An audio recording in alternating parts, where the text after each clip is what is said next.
Hello everyone, how are you dear? I hope that you are all doing well and everything is going well with you. I hope that you are watching all the lectures and revising everything. Now or in this lecture, I'm going to continue with the previous comprehension lesson. We still have 4 vocabulary words, and we're going to revise all the grammar skills with the phonics skills and the writing. Okay, so this lecture has at the beginning just a short part related to the reading lesson. Then the rest of it is just a revision. Okay, let's start. So in this lecture we will cover the following skills: the vocabulary words: alter, collapse, crisis, destruction, hazard, severe, substantial, unpredictable. The reading lesson: a word of change. Phonics: in the phonics we're going to revise short vowels, long A, long E.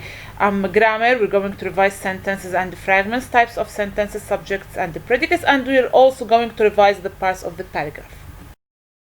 So the vocabulary words, again I repeat them: alter, collapse, crisis, destruction, hazard, severe, substantial, unpredictable. Okay, so let's start with a new word, which is a crisis. A crisis is a difficult or dangerous situation. So when we have a really dangerous situation and difficult in a town or in a village or in any place, we say that there is a crisis. Okay, and the crisis causes people maybe to be displaced, to move from their homes, maybe buildings to fall down. Okay, so let's read the sentence. Rescue workers help people during an emergency or a crisis, such as a flood. Okay, let's move on. Destruction. So after each crisis or a natural disaster, we find or we have destruction. Destruction is a great damage or ruin. You see in the picture, this is the destruction: great damage or ruin. The tornado destroyed buildings and caused a lot of other destruction. Severe. Something severe is very harsh or serious. Very harsh or serious. Severe weather can include very strong winds and heavy rain. So severe means serious or harsh. Word unpredictable. Unpredictable means not able to tell beforehand, to tell before, not able to know that this something will happen later. Okay, so it become unpredictable. The unpredictable weather turned suddenly from sun to rain. So you didn't know that the weather will change and it will start raining, so the weather is unpredictable. Okay,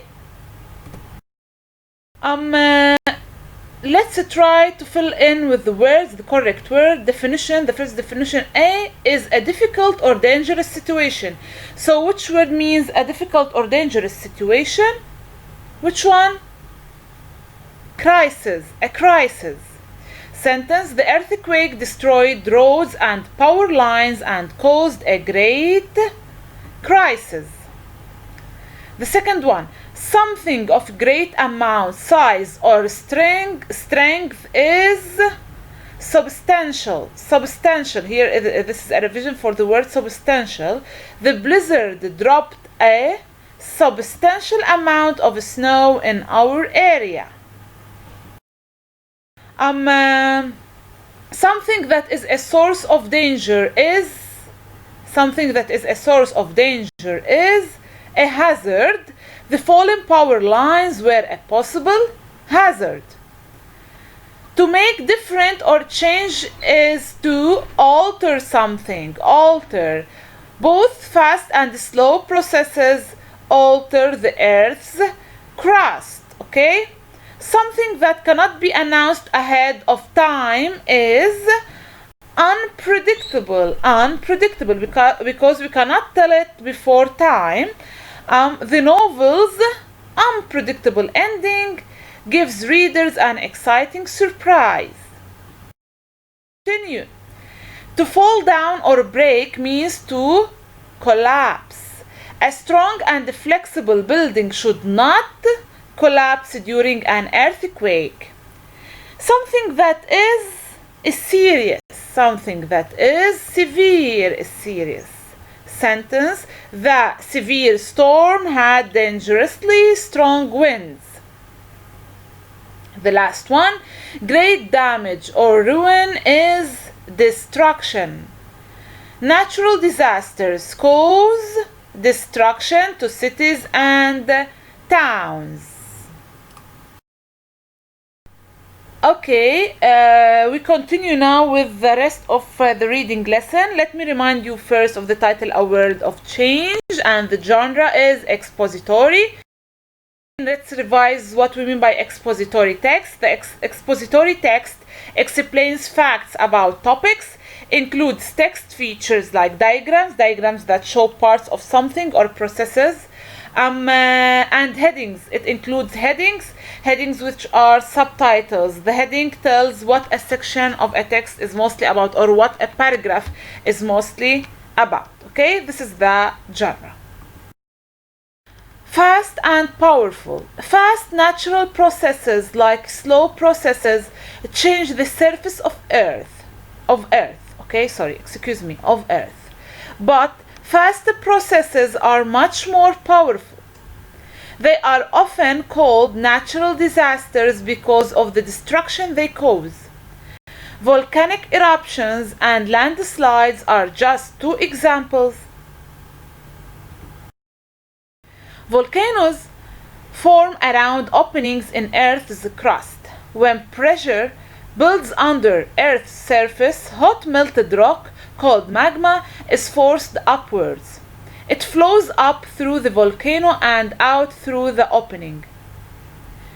Eruptions can occur without warning. They have the potential to cause a crisis in a community. Like volcanic eruptions, landslides can happen without warning. They occur when rocks and dirt, loosened by heavy rains, slide down a hill or mountain. Some landslides are small, others can be quite large and cause severe damage. Be prepared. In contrast to slow-moving processes, people cannot prevent the effects of fast-moving natural disasters. Instead, scientists try to predict when these events will occur so that they can warn people. Still, some disasters are unpredictable and strike without warning. It is important for communities to have an emergency plan in place so that they can be evacuated quickly. The surface of Earth constantly changes through natural processes. These processes can be gradual or swift. They help to make Earth the amazing planet that it is. Okay, now that we have finished from the comprehension part, we can start revising, and we're going to start with the phonics. Okay, phonics. The first skill to revise it is the long E sound.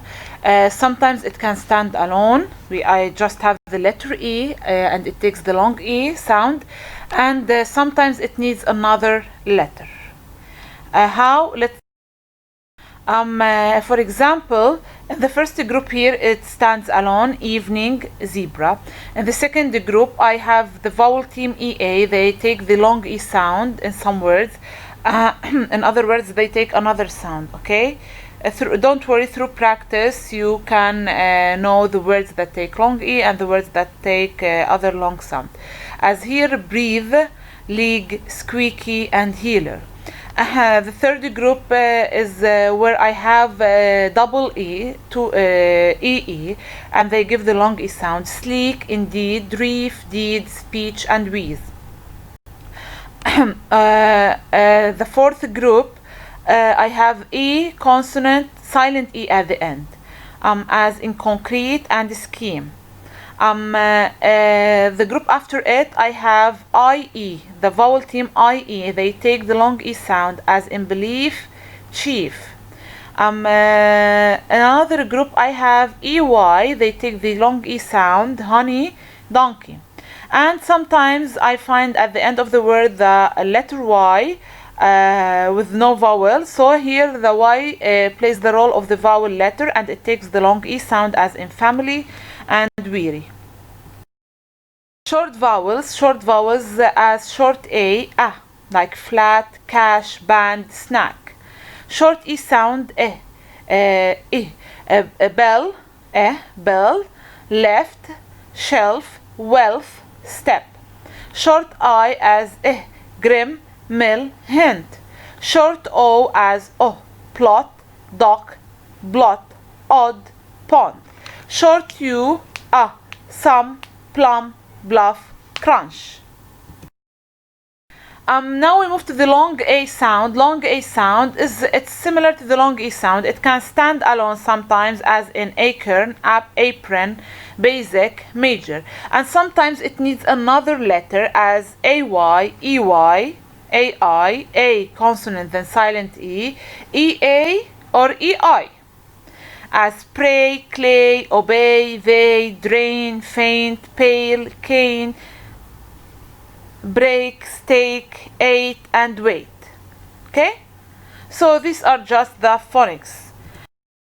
Now we can move to the grammar. We can start revising the grammar skills and we're going to start with the sentences and the fragments. Sentences and the fragments. What do we mean by a sentence? A sentence is a group of words that show a complete thought.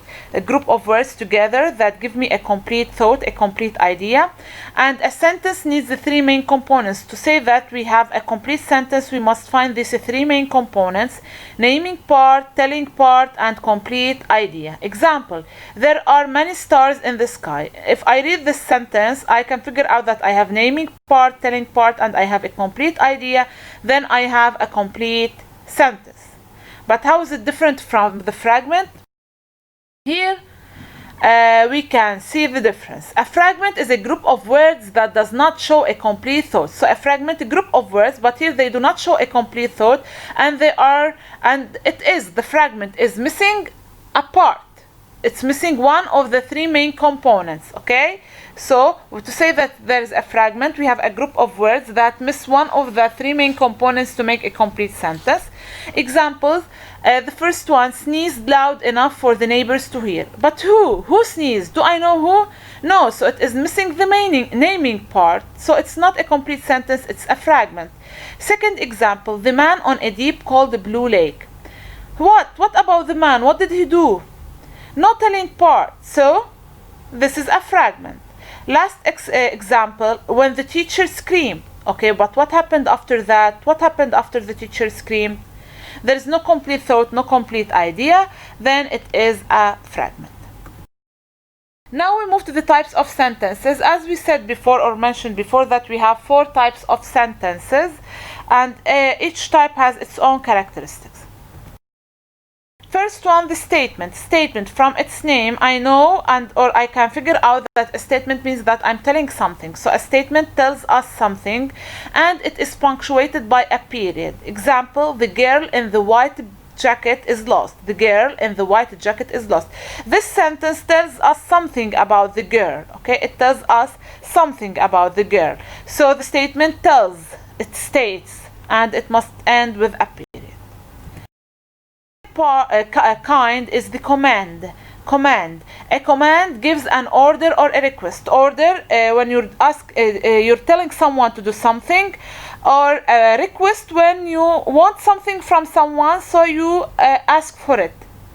And it is punctuated by a period, sometimes with an exclamation mark. Okay, example: give me a piece of pizza. Give me a piece of pizza. If you notice here that the sentence starts with the verb, yes, because in the command I have to start with the verb in the sentence. I have no subject, but here it's considered a complete sentence. Okay, Give me a piece of pizza is an order. If you want to turn it into a polite request, you can add a polite word. For example, please give me a piece of pizza, or give me a piece of pizza, please. Okay, and pay attention to the punctuation at the end. Third type, it is the question. A question from its name, it asks a question, asks about something. A question asks about something, and it is punctuated by a question mark. Are you ready for the quiz on Friday? So it is asking a question. Last type is the exclamation. An exclamation expresses strong feelings and excitement. It expresses strong feelings and excitement. It is punctuated by an exclamation mark. I'm so excited for going back to school. Okay, so here I'm expressing my feelings, either happy feelings, sad feelings, angry feelings, excitement, surprised. Okay, so again I repeat that exclamation expresses the strong feelings and it must end with an exclamation mark. Okay, now we can move to the subjects and the predicates. The subject, let's start with the subject. What is the subject? The subject is what or whom the sentence is about. Whenever you want to ask about the subject, ask yourself, what is the sentence talking about, or whom the sentence is talking about. Sometimes we call the subject the naming part. Okay, as in the example here, the player missed the sports period last week. What is the sentence, or who is the sentence talking about? The sentence is talking about the player. So when I ask myself this question, I get the answer with all the words in the subject, the player. So all the words in the subject, we call it complete subject. So the complete subject is all the words in the subject. Okay, and the simple subject is the main noun or pronoun in the complete subject. So simple subject is the main noun or pronoun in the complete subject, and pay attention, if we remove the main subject, it will affect the meaning of the sentence. Example here, the player is the complete subject, while player alone is the simple subject. Compound subject. What do we mean by compound subject? The compound subject is two or more simple subjects with same predicate. And they are usually joined by conjunction and or. So in the compound subject, it's when the subject is talking about more than one thing or more than one person, and they should be joined with the conjunction and or. As in the example, Tom and Jerry are best friends. Who is the sentence talking about? The sentence is talking about Tom and Jerry. So here I have more than one simple subject, and they are joined with the conjunction, and then it is a compound subject. Now we move to the predicate. What is the predicate? The predicate explains what the subject is or has done. Okay, so you ask yourself, what is the sentence telling me about the subject, or what the subject has done in the sentence? I get the answer of the predicate. Sometimes we call the predicate the telling part because it tells us things about the subject. The simple predicate is the main verb in the complete predicate. But first of all, what's the complete predicate? Let's take the example. The player missed the sports period last week. What is the sentence telling me about the subject? It's telling me that missed the sports period last week. So missed the sports period last week, starting from the verb till the end of the sentence, is the complete predicate. And the simple predicate is the main verb. The main verb is at the beginning of the complete predicate. So missed the sports period is the complete predicate, while missed alone is the simple predicate. What about the compound predicate? The compound predicate, you might say it's similar to the compound subject. That's right, but here it's in the predicate. The compound predicate is two or more simple predicates with same subject. They are usually joined by the conjunctions and, but, or. Okay, as in the example, Tina fell down and hurt her knee. What is the sentence telling me about Tina? Fell down and hurt her knee. So here two actions happened to Tina and they are joined with a conjunction, and so fell down and hurt her knee is the compound predicate. Okay, compound predicate. So guys, now that we have finished from revising the grammar part, we can move to the last part, which is the writing parts of a paragraph. Parts of a paragraph. Let's start with the first part. The first part of a paragraph, if you still remember, is the topic sentence, the top one in the hamburger sandwich. So what is the topic sentence? The topic sentence introduces the reader to the topic of your paragraph. So the topic sentence tells me what the paragraph will be about. Try to make it exciting. As we always say, we have to make the topic sentence exciting. After the topic sentence, what must come? The details, the delicious details that have to come after the topic sentence. So in the topic sentence, I mentioned my topic and what I'm going to talk about, and I have to support my topic now. I have to give more information about it, so I have to add the details. A good paragraph includes details that describe or tell about the main points or reasons, and they should stick to the topic. They stick only to the topic, the main idea that has been mentioned in the topic sentence. Okay, so be sure to add at least 3 reasons, examples, or main points that support the introductory or topic sentence. And as we did before, we compared the details to the ingredients of the hamburger sandwich: the lettuce, the cheese, meat, and tomato. Part in the paragraph is the bottom bun in the hamburger sandwich, which is the concluding sentence. Concluding sentence. The concluding sentence of a paragraph helps hold all of the sentences together, as the bottom bun does in the hamburger sandwich. The concluding sentence does the same in the paragraph, so it holds all the sentences together. It works with the topic sentence to keep the details from falling apart.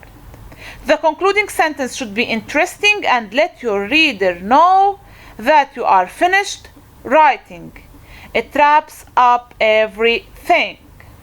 Okay, so the concluding sentence closes up my paragraph. So guys, thank you for listening, and this lecture is very important for you because it revises everything. Okay, I hope that you have watched it with concentration, and now there is nothing unclear for you regarding these skills. Okay, now it's time to go and solve the worksheet to practice more. Stay safe. I love you all. Bye bye.